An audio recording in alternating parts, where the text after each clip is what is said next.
I love to direct two-character plays, and they scare me. I love it because of the particular kind of intimacy and closeness that develops in a rehearsal process when there's just 3 people working on a piece and you're always there in the room together. They scare me. The challenging part is that you have to work to make a relationship just between 2 people compelling enough that an audience wants to stay with it. The novel, Venus and Fur, is all about power. Who has it, how it shifts, how unexpected things happen. But it's set in a rehearsal room where an actress is auditioning for a director, and so you assume that there's a certain power dynamic inherent in that situation. But what's fun about the play is all the ways in which that assumption gets subverted and turned on its head. The play ultimately deals with a lot of vulnerabilities, and you're completely reliant on this other person on the stage. There's no one else to hide behind. There's nowhere to hide, so you only have yourself and your partner to rely on. And fortunately, Christian's a pretty good partner to rely on. Can't believe I just said that.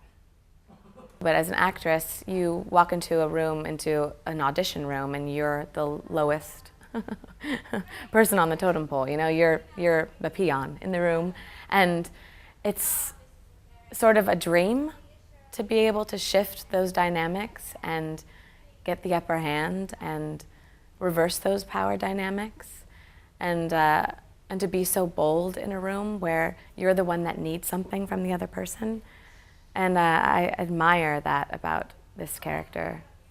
She walks into a room and she is what she is unapologetically, and maybe turns the tables a bit.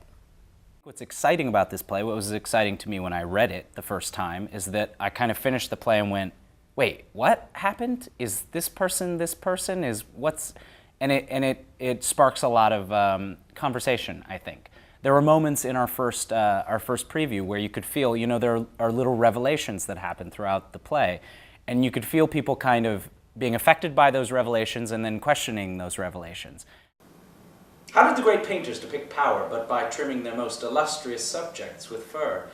Did Raphael or Titian find a better frame for their mistresses than a mink? Well said. Yet somehow I suspect there's more to this love of fur than Renaissance aesthetics. Perhaps your mother swaddled you in sable as a baby. I knew the play was funny, but there are moments of the play that I didn't realize were quite as funny as evidently they are.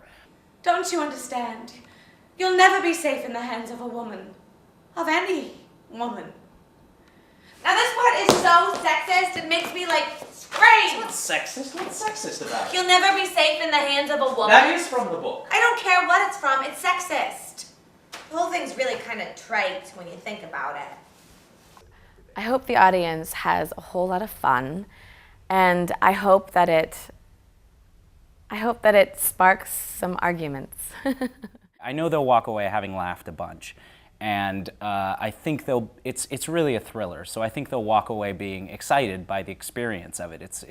It feels, to us as actors, it feels a bit like a roller coaster, and I think it'll feel that way to audiences. They'll probably leave thinking about power, stereotypes, sex, gender, and what happens when you take all that stuff, put it in a bag and shake it up.